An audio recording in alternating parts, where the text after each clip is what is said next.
Thank you all for joining us. I'm in mid-conversation with Zev Shalev. Zev Shalev, you know him, you love him. You should follow him on narrative.org.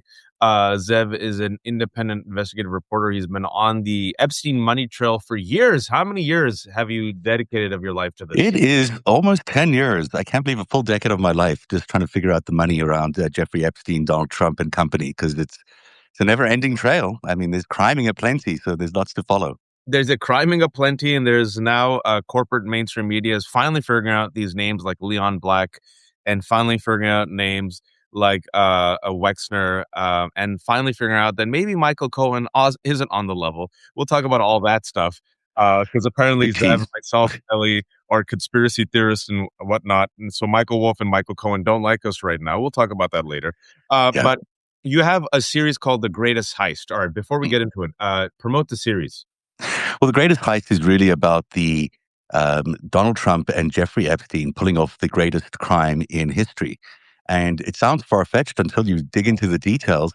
What we track all the way, there's two books. So the first book was about how Trump and Epstein were basically, lured by the KGB and the Russian influences around them to become assets for Russia, and an interesting network of people that included Adnan Khashoggi and other kind of well-known money and arms laundering people.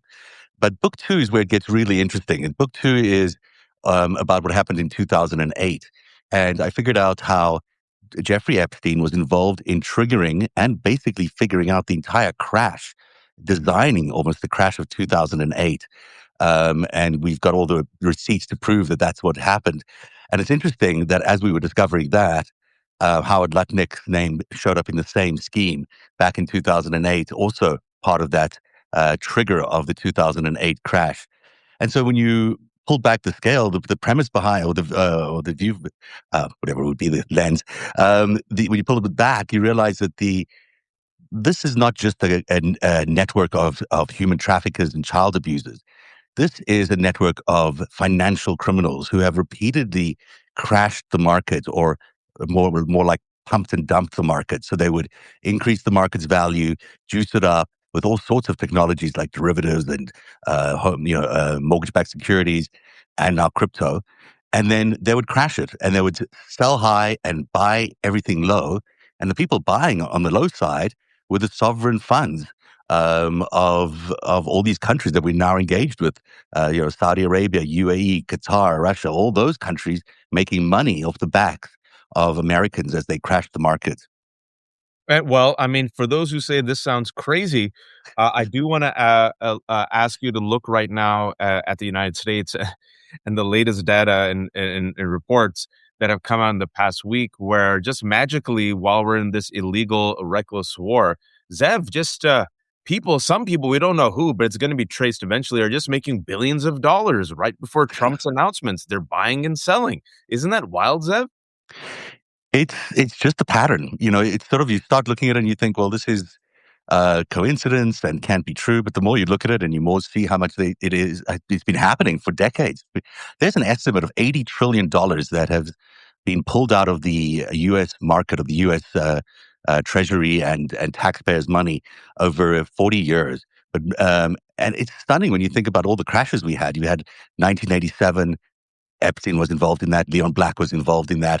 You go up to, even 9/11 was one of those instances where people are wondering now, especially with Howard Lutnick and those, what was that all about? Was that also a trigger for the markets? You get COVID, also maybe a trigger for the market. Certainly, it was manipulated to the large extent. 2008, we've spoken about, and each time these guys get more and more brazen with the amounts that they're basically stealing from the American people. And they also are, ruthless about it. They not only are taking the American people's money, they want the bailout that the governments are funding at the end. So what we found out in The Greatest Heist is that Jeffrey Epstein had a thing called liquid funding that he buried inside Bear Stearns. And liquid funding was bailed out by the taxpayers to the tune of $6.7 billion. Liquid funding was his money, Wexner's money. We suspect it's Trump's money as well. So while everyone else was losing their shirt around them, Donald Trump, Jeffrey Epstein, Wexner, and all company were making a bucket load, and they were being bailed out by the U.S. federal government. That's why the 2008 2009 "too big to fail" is one of the few phrases, Azev, that triggers me towards rage. And I'm a very usually calm person who keeps chai and carries on. But it literally is the same architects and the buddies and the pals who are responsible for the financial crisis were brought on in the Democratic Obama administration to somehow restore us, and they restored us by bailing out the same people who were responsible for getting us in the mess. And you fast forward 20 years, and it might be just 20 years, folks. It's 2026. I have a feeling this AI crypto bubble is going to burst, Zev. If it's successful, that means the massive wiping out of like thousands of jobs, both manufacturing jobs and white collar jobs. So we're at that way. But if it fails, and I think it will fail, there's going to be another bubble burst. And Zev, almost 20 years to the date, we might hear the same refrain: "Too big to fail." Your take? Well, that's very prescient and I think accurate. I think what we're going to see is the crypto bubble operate like the mortgage-backed securities did in 2006, 2007, into the 2008 crash. It's actually, in just the last few days, I've been publishing this closed loop that exists between Howard Lutnick's Cantor Fitzgerald and Tether. Tether is that stable coin that is linked to the US dollar. Their custodian is Cantor Fitzgerald, which is Howard Lutnick's former company. I'll say former because it really still is his involved company. And they have $1.3 billion in treasuries, US treasuries, locked inside Cantor Fitzgerald to secure all the stable coins in Tether. That's one thing that's already dangerous for the economy because what happens if one of those collapses? You've got $133 billion that have got to be liquidated. But what's more disturbing than that is when Lutnick became the commerce secretary, he gave his or sold his company and his assets in that company to his children in a trust. Yeah. That trust was funded and financed because his kids didn't have the money, or so they claimed, by Tether. So Tether it not only owns the cryptocurrency, it owns the custodian of that cryptocurrency, and it owns the family that supposedly is looking after this whole thing. And Lutnick is the guy in the White House who can actually determine whether they'll get a bailout or not if it all crashes.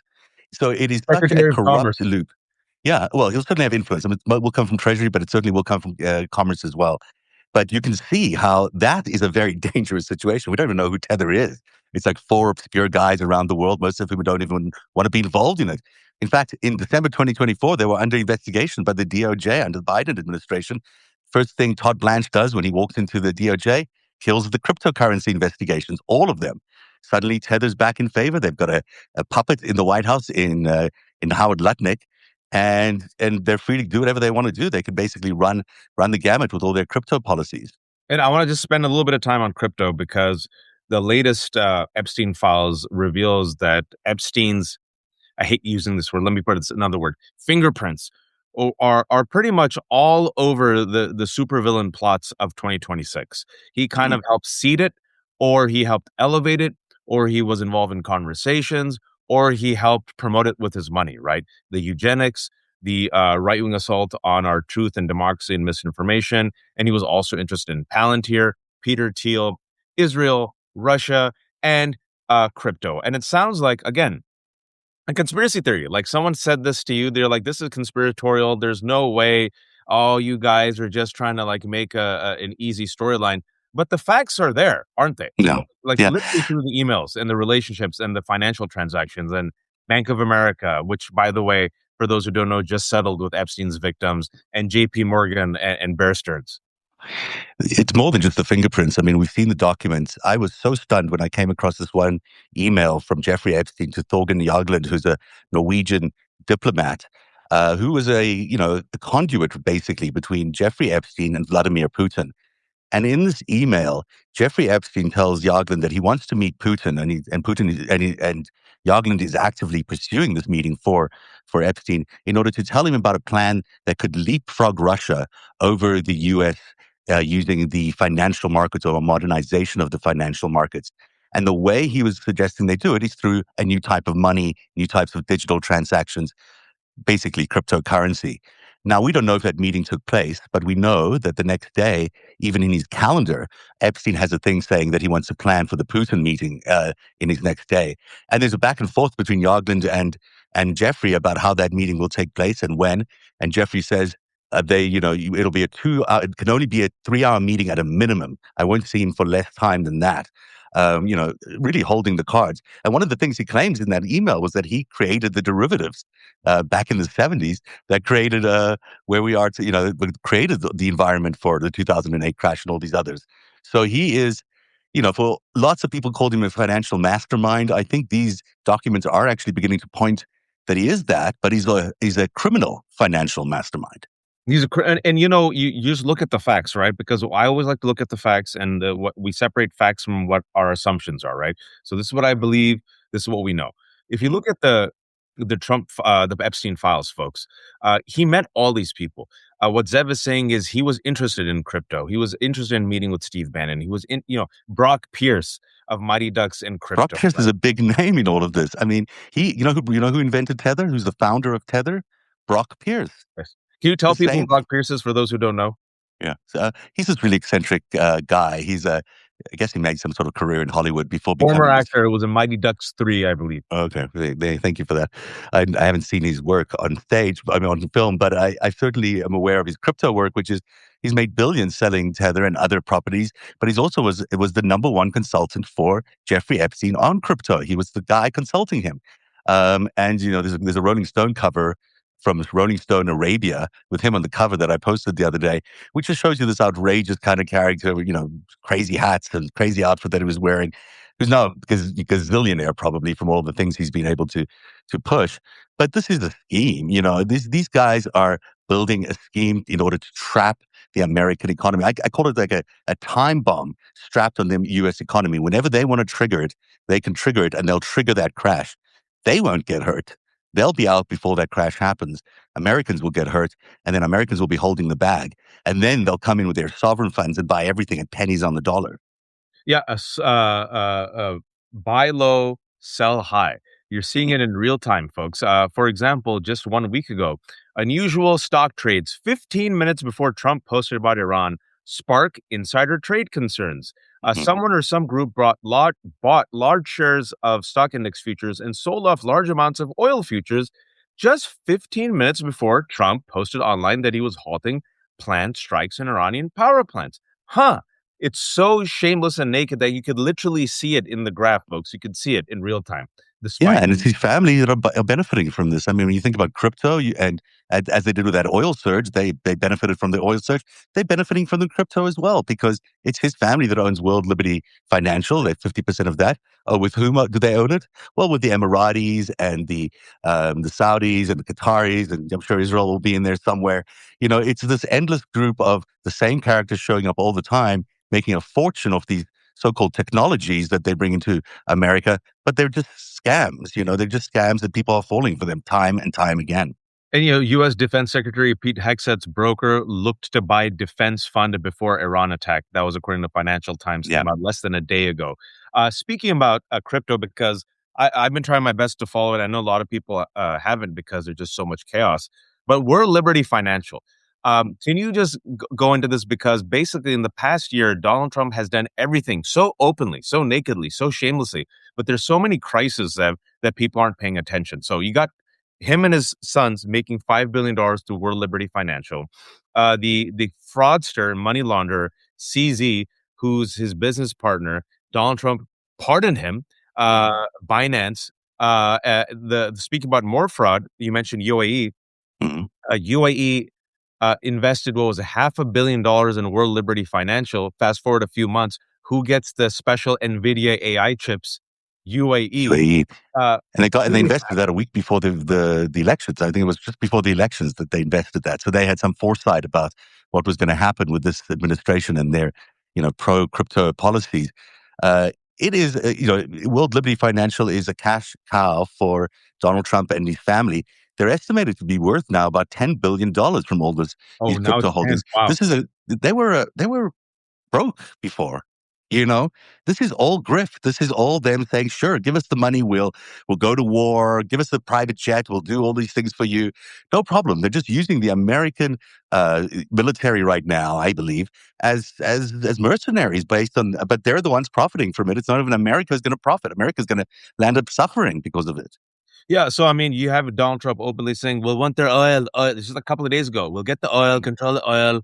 It'll be the best oil, and it's not just the oil. Even if you don't get the oil, look how they're making their money, folks. They're making their money through insider trading. They're making their money through grifts, right? Yeah. It's insider trading starting from the White House. Who's the person who can control whether or not I'm going to announce I'm going to, disrupt the markets, if I'm going to go occupy Karg Island, if I'm going to hold back, if I'm going to send troops? It's President Trump. And literally, I just want to say again, you've seen it in the past week. For those people who said this is crazy, you've literally seen it in real time in the past week. Mysterious purchases, mysterious dumps, 15 minutes before Trump's announcement. And then Pete Hegseth, who's the Secretary of War, denies it. But why else would his broker be looking to do this, Zev? Oh, I mean, they're looking, they know what's coming. They know how to play the markets. It's not only them. Look how much money Russia is making right now because of Oh, the war windfall. in the Middle East. And also Iran making a lot of money unusually from this war because oil prices are up. It's $4 a gallon right now. This is only helping our adversaries and our enemies. And when Russia said, is helping Iran target the air bases in Sudan, as they did on the 26th, with satellite images, according to Zelensky, on 3 consecutive days or something like that, in order to figure out exactly how they're going to strike American bases using Russian satellite imagery. Yep. And we say nothing. 12 servicemen are injured. Lots of planes can't be used. They've been blown apart. And America does nothing to retaliate against Russia or Iran or Saudi Arabia, frankly, who also seem to have allowed that attack to happen. Yeah, and folks, it was revealed about 2 weeks ago that Russia, as Zev was saying, is literally aiding Iran in identifying U.S. targets. And then America's response was, "All right, we'll remove these sanctions off you, Russia." So Russia now gets to sell oil. Russia's getting a windfall. The greatest winner so far is Russia. I would say another winner is Iran in the long term. Of course, it's taking heavy civilian casualties. But Scott Bessent, you just heard him a couple of days ago, maybe we'll remove sanctions Yeah, from Iran crazy, right? just I so mean, they that's could that. release oil. And then you had Donald Trump yesterday saying, I, we could close the war with the Strait of Hormuz still closed. We could end the war with the Strait of Hormuz still closed." I'm like, so wait a second. You went to war.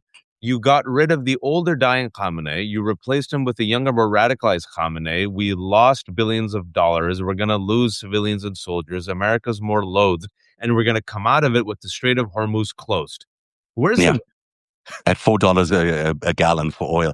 And Carolyn Levitt today, what did she say? She was like, now the story is that we killed the Iranian leaders because they weren't telling us the truth. They were negotiating with us in good faith. That's actually what she said out loud at the press briefing. I was like, your story shifts so much. And this is the craziest version of that story, that because your negotiating partners weren't being honest with you, as if you're honest with anybody, that's the reason you assassinated them. I mean, the sliding morality scale, if there ever was one for this administration, is beyond belief. It just plunges into nothing. someone just said this is the most incompetent group of individuals. Yes, incompetent, reckless. There are also religious fanatics, cosplay crusaders, Christian Zionists. But something that, Zev, I think you've highlighted, and we should always remember, but oftentimes it gets lost, is they're all grifters. They're Mm-mm. all financial grifters. At the end of the day, they're criminals. At the end of the day, they'll sell their own mother to make a profit. I think this is a key thing, is that they don't care about morality, ethics, national security. I also want to remind people, because it's already forgotten in the news, that the House Judiciary Committee is not shocking at all, but announced that Donald Trump had taken such sensitive national security data that only 6 other people in the world knew about it, and that was in his shitter in Mar-a-Lago. So if I see his pattern behavior, Zev, I'm looking at a person and a cabal that is literally willing to sell American soldiers, American lives, American security, Americans and their cost of living, and national secrets to the highest bidder for a quid pro quo. Quaj, that's absolutely correct. Because if I remember correctly, the plans to invade Iran, the top secret plans to invade Iran, were amongst those papers that were allegedly taken by Donald Trump to Mar-a-Lago. So who did he give those plans to? Who of his Mar-a-Lago guests accidentally bumped into them in the bathroom or wherever it was that he had hidden? Which of his, foreign mobster friends? And what you're saying about the history of these guys is totally true. I mean, Trump, it was raised in the mob. He is a mob person. He's a mafia don. And he has been all his life. He's been working with the La Cosa Nostra. And then after that, he started working with the Russians because they were doing a different kind of criming than just the street level mafia crimes from before. Now they were manipulating stock, and he loved that one. And so ever since then, they've been, with Jeffrey Epstein and the whole cabal of them have been working to pump and dump the market anywhere they can, whether it's oil, whether it's the general stock market, or whether it's individual stocks. And there's an endless record, and it all ties back to Russia. It's like, I'm so tired of that refrain, but it just every time I go into a story, everything leads to Russia. What Nancy Pelosi, famously did that one meeting where she pointed to Donald Trump and said, "With you, all roads lead to Russia," is absolutely correct. It is Well, Russia. well, there's someone who might be skeptical. If you introduce the data point of Leon Black, use Leon Black and his relationship to Epstein and Trump to make the case that most of the recent roads go back to Russia. Well, there's 158 billion, million dollars that was paid to Leon Black from Jeffrey Epstein, one of his biggest clients. We all know that he was one of his biggest clients.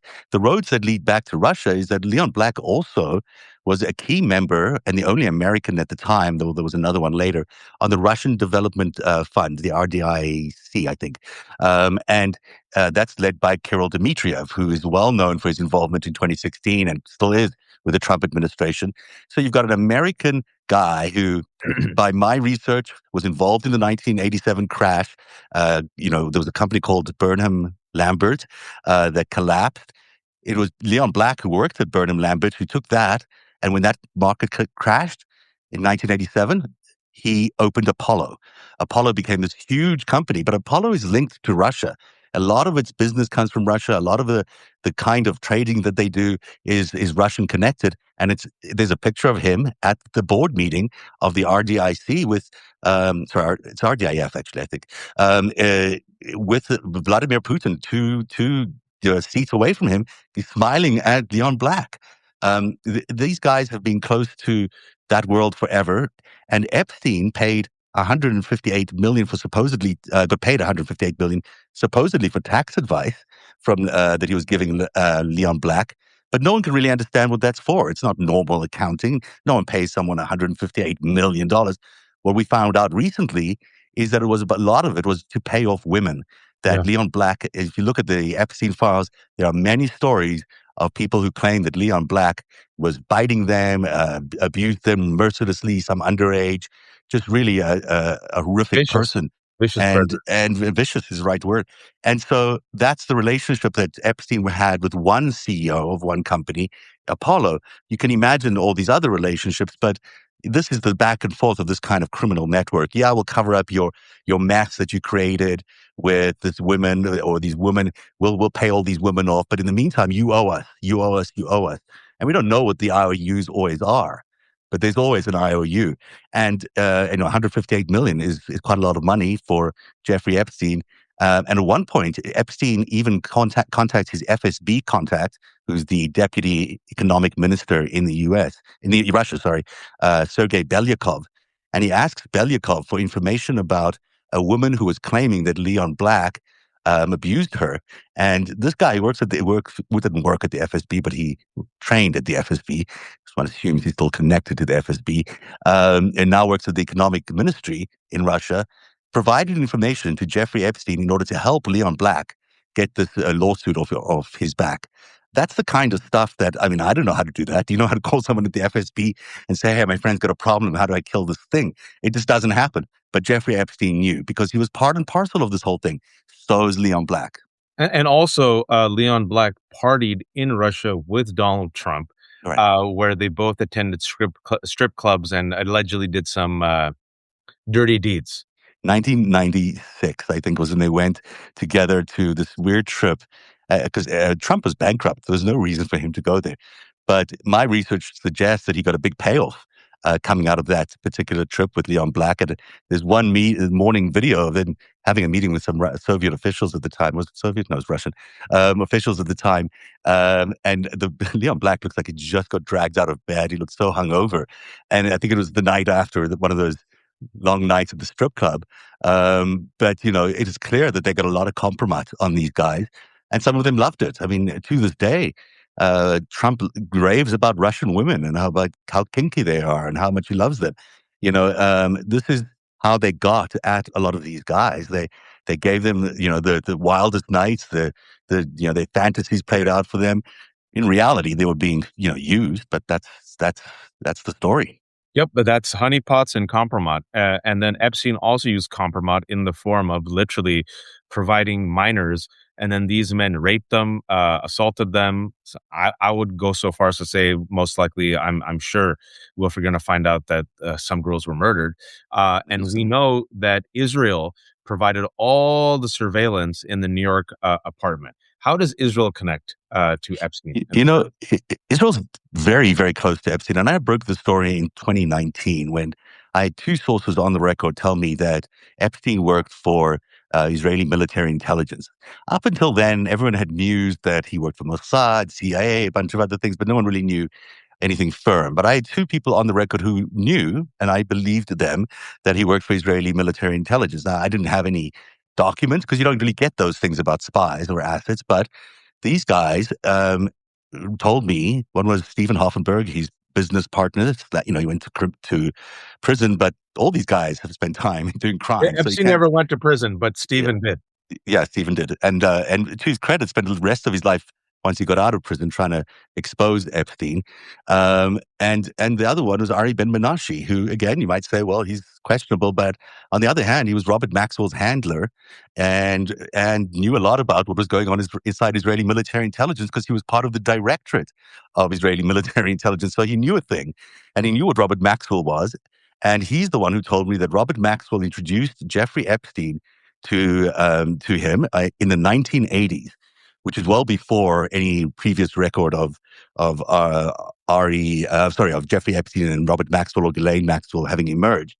And that Maxwell told him, and I'll make sure I get the wording correctly, that he wanted Jeffrey to be part of the operation, and that his bosses had approved of him already, meaning that the bosses at Israeli military intelligence had already given the green light for Jeffrey Epstein to be part of this Israeli military intelligence operation, which was selling weapons to Iran.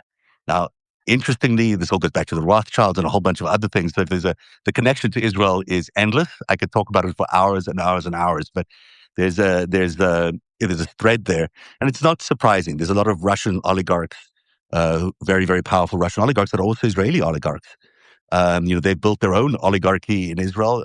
Bibi Netanyahu is very much like Vladimir Putin, is very much like Donald Trump. It's that same kind of strongman mentality, but it's really a misnomer. It's about a mob government, a mafia government that's taking over the world. And David Cleon, who's Jewish American, wrote a piece in the Jewish Currents talking about how Jeffrey Epstein leaned into his Jewish identity and his Jewish roots, and he made sure, because he himself is Jewish American, right, you're not to indulge in any of those conspiratorial anti-Semitism. But he's like, listen, this is what happened. He was a Jewish American of Ashkenazi descent of a certain class, and he came of age with a lot of these people who were outsiders who then made it in America. And he leaned in and exploited and used those connections, right? And he said, much of his early wealth came from these Jewish American connections. Bear Stearns, for example, right? And a lot of his clients. Then Robert Maxwell, Ghislaine Maxwell.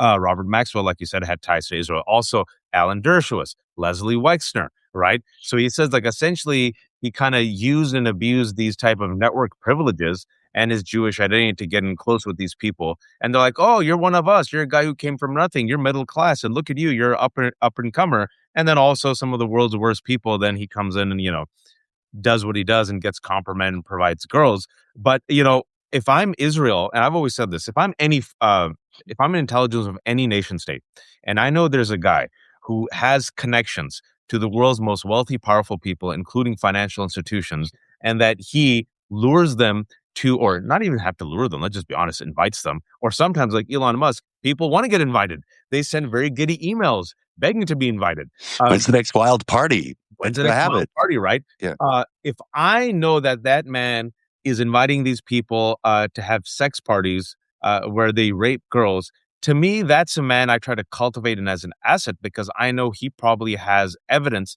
that I can then use as a foreign government to put sway on these people who are in high positions of power, which explains why Zev, I get it why Israel is the one that put all the surveillance in Jeffrey Epstein's townhouse. And that means Israel probably has compromise on God knows how many people.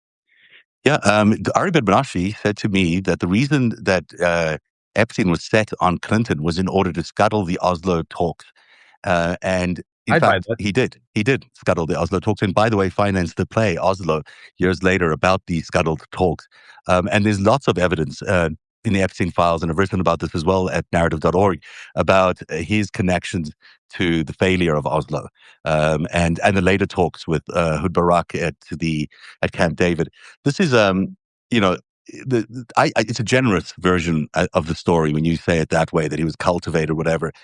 When Wexner was testifying in his deposition the other day, he said that he got a reference for Jeffrey Epstein from the Rothschilds. Now, this guy was a math teacher and a failed Bear Stearns guy at best. And he gets a recommendation from the Rothschilds because he's been working for the Rothschilds in Europe for a period of time. Well, that's great, but I'm sure Elie de Rothschild did not give recommendations to anybody who he didn't know personally and knew worked for him and was going to be useful to him. So, I think Rothschilds and the Rothschild banks have a lot to answer for, and I'm glad there was finally a raid at the Rothschild bank Last last week. week. And I'm not saying that, it's very easy to trip into a Jewish conspiracy, an anti-Jewish conspiracy here. And that's why I really, I'm Jewish. I think it is important to really expose this, but to expose it in great detail, because it is easy to say, hey, it's just the Jews. It's not just the Jews. It's a small group of Jews amongst them. And they are, connected through various various lineages to royal families and other powers around the world. And they are the funders to a large extent of a lot of these operations. Now, do they work with Israeli military intelligence? We don't know. Are they they are originators of Israel. The Rothschilds paid for Israel's establishment to a large extent, at least in the early days. They were involved in settling people there. They paid for the Knesset to be built. They're a very powerful, influential family around the world. And they were his sponsors really early on in the 1980s. This is a kid out of Brooklyn There you go. who had, Working class. how is he getting recommendations from Elie de Rothschild? Yeah, working class kid out of Brooklyn. And, for those, and I'm glad you said that, Zev, as well. And people are like, why does that sound anti-Semitic? I just posted the article, The Line Between Affinity Conspiracy. Epstein relied on Jewish in-group bonds to cultivate the network that facilitated his crimes. David Cleon, who's also Jewish American, was invited last month to talk about it. I just posted the article. It's on Jewish Currents, which is specifically talks about how he used and abused these cultural bonds to get in these spaces.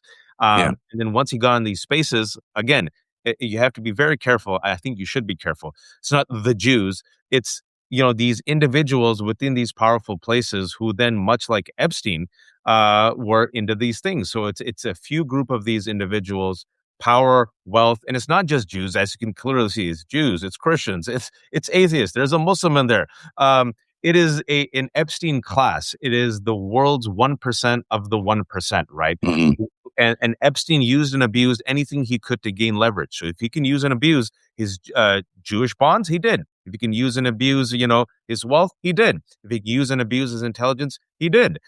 He's perfectly chummy with Peter Thiel, who is a gay white nationalist. Mm-hmm. Hey, if we could bring German down origin. So there you what's go. that?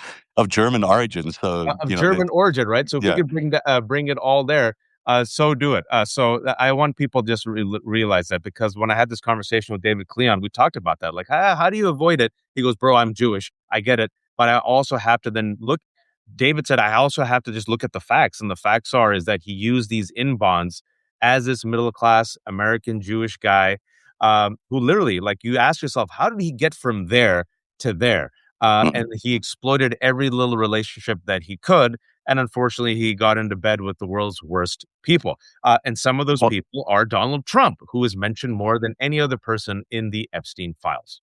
I think this is so important, Waj, because the vast number of American Jews are actually very liberal-minded, at least very centrist. They're very supportive of the American project, in at least in the ideology. I think you'll find that there have been, in every aspect of American life, there are very hardworking people who are Jewish that do a tremendous amount of good for our society and who help America become a great country and have done so throughout generations. And the cynical part of all of this is that the small, really ultra religious, which is, I'm talking about the sort of Chabad network group of people that Epstein came from and that a lot of these people are associated with, are actually the Russian side of Jewry. There's the most Russian Jews are Chabadniks. They are much more orthodox. They're much more extremist in their thinking. Some would even call it a sect. The vast American Jews are more liberal minded, are more centrist, are they're American. And what Epstein and company were doing, they were using the extremist Jews to sort of find cover in America amongst the other Jews. And so you land up with this kind of situation where these extremist sect within the Jewish religion is weaponizing itself against the other Jews in America, and those are the people who are going to end up suffering because the anti-Semitism is real. It's rising because of Jeffrey Epstein, because of this war in Iran, because of all these things that are or Gaza. These are terrible things that are happening in the world, but they're being done by a small group of people. But everyone in the Jewish community pays for it, Yeah, no, and we absolutely, and that's really why have to separate that. it's so terrible when Benjamin Netanyahu, who's a war criminal, says, "I am the leader of the Jewish people," and then Yeah. when Jonathan Greenblatt of ADL says, "Oh, you can't criticize the Jewish state," and I'm like, "You have no idea what you're doing. Is you're the one providing the framing to Mhm. anti-Semites, saying, 'Oh, Israel represents all Jews. Israel represents Judaism. You're doing this on behalf of Jews, okay?'" And then voila, you have white nationalist extremists, violent Muslim jihadists who then say it isn't just Epstein or Wexner or the Rothschilds or Ben Gvir, it's the Jews. So Yeah. I think it's very important, and also it's a very good point. Something we've said is that the worst thing for Jewish security to me is the modern nation state of Israel under this genocidal regime. I'm sure you saw yesterday Itmar Ben Gvir popping champagne or trying to pop cheap champagne as Israel passed an apartheid law where the death penalty is reserved only for Palestinian criminals convicted under military court. I didn't Thank see that. No, that's Yeah, yeah. terrible. Yesterday, it's gone viral, and then also this war, and then the more and more the Epstein class comes out, you see, oh, Epstein, he has ties to Israel. So folks, you're going to hear the Candace Owens and the Tucker Carlson, all these other people, kind of casually say the Jews or stuff like that.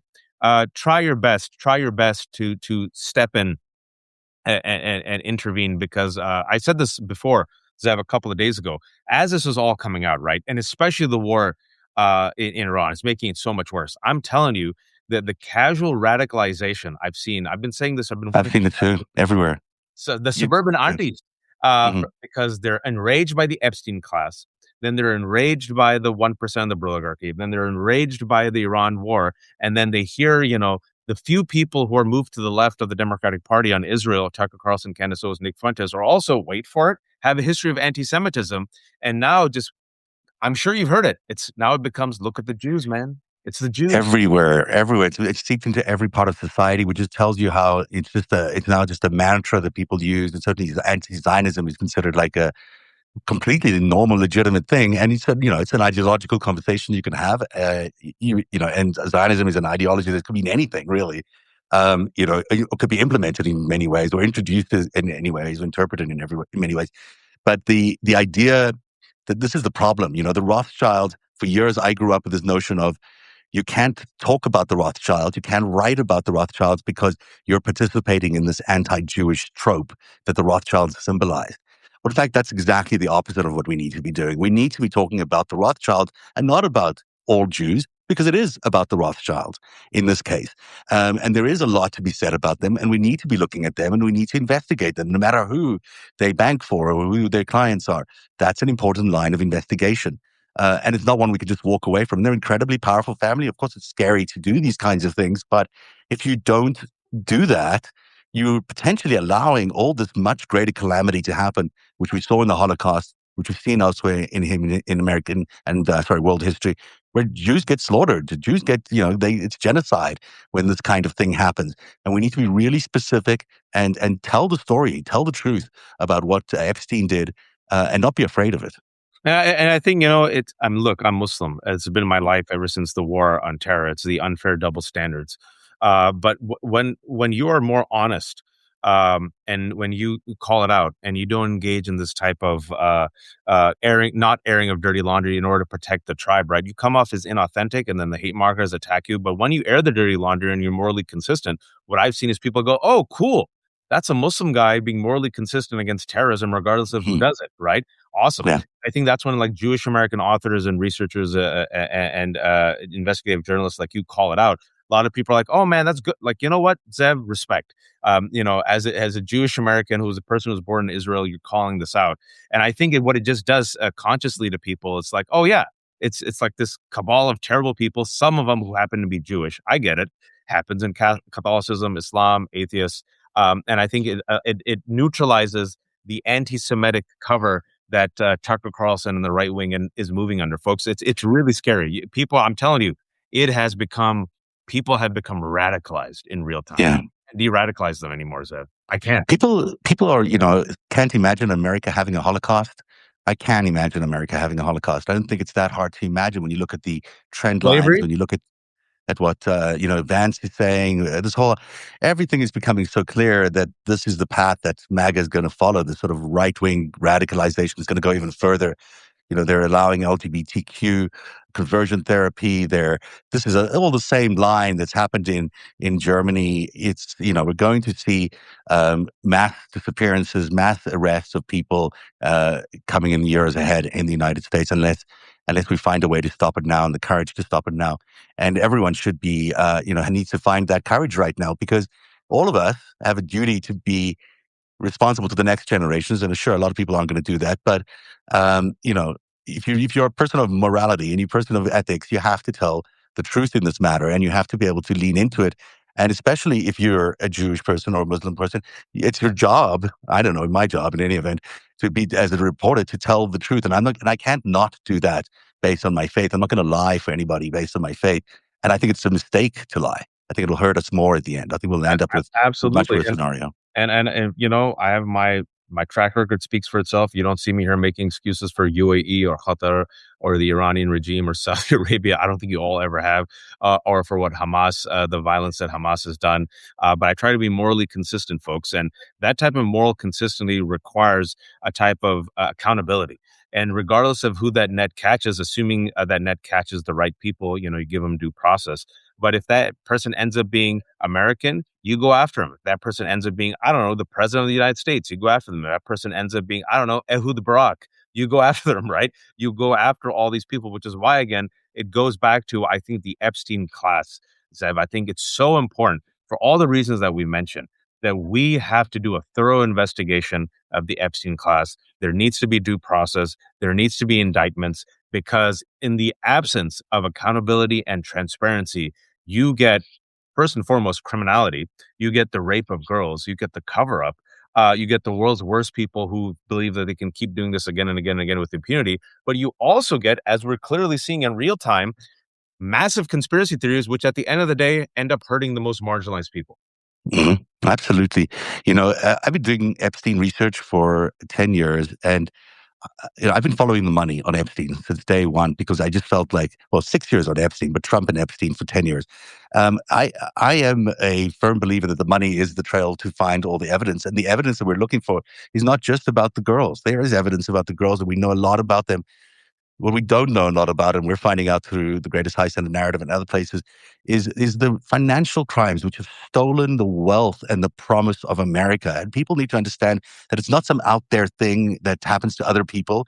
It's happened to you at home, because it's your home that might have been lost in 2008, and it might be your kids' education that was lost in 2008, or it might be your entire retirement plan that was lost in these endless amounts of crashes.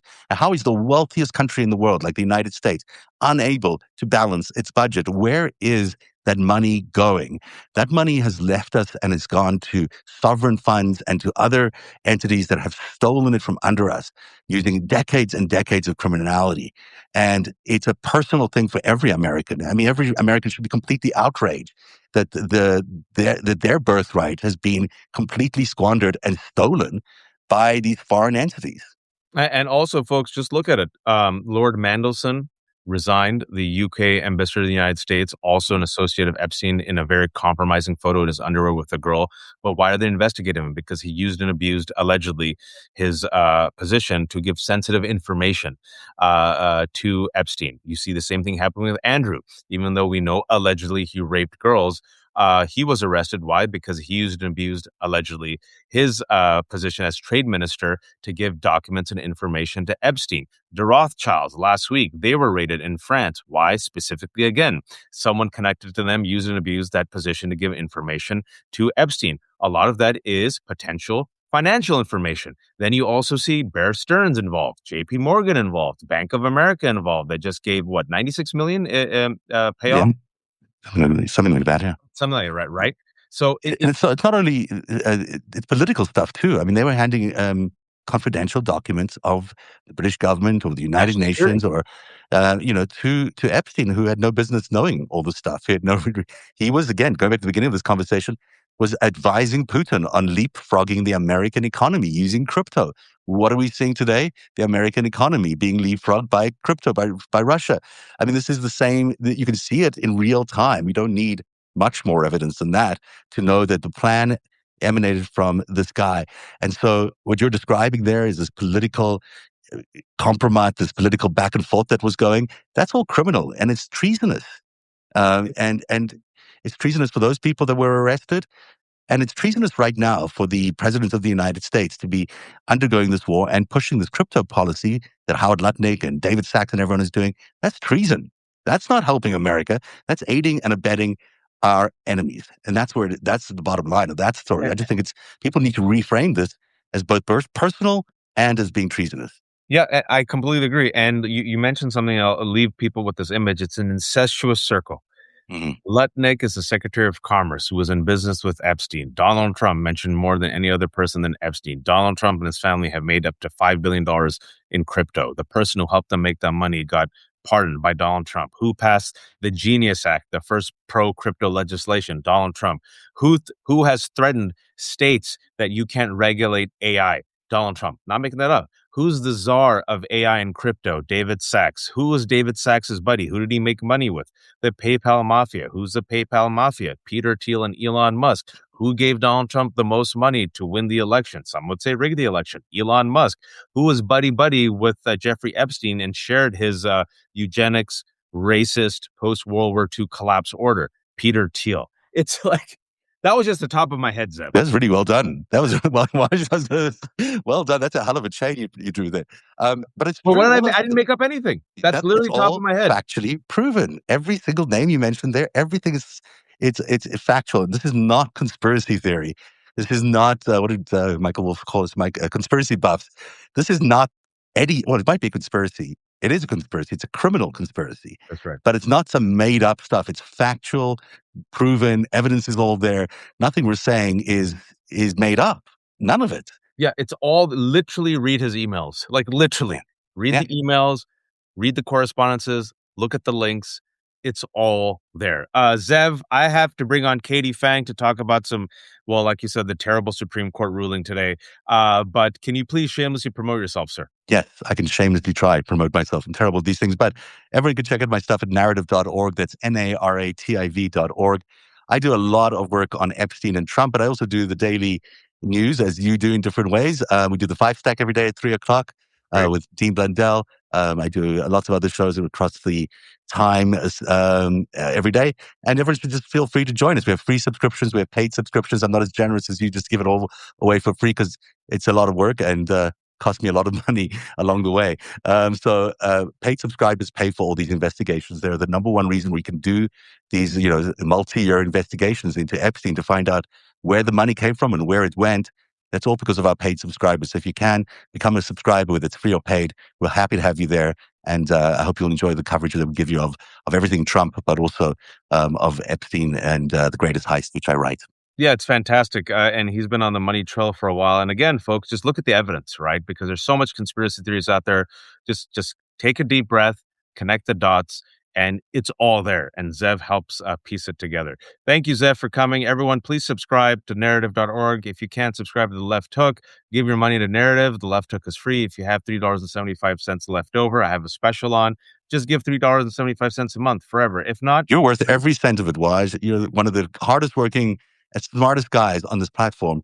And it's always a pleasure being on with you because you know your stuff so well. So everyone I, should subscribe I and listen to support you. people who've done the work like you and Ellie and everyone else. Thank you all for watching, and come back in 1 minute. We got Katie Fang to talk about this horrific Supreme Court ruling today of all days on National Transgender Visibility Day. My God. Thank you all for watching. Take care, be kind, and be back in 1 minute. Thanks, Ev. Cheers. Thanks, Waj. Thanks, everyone. Bye.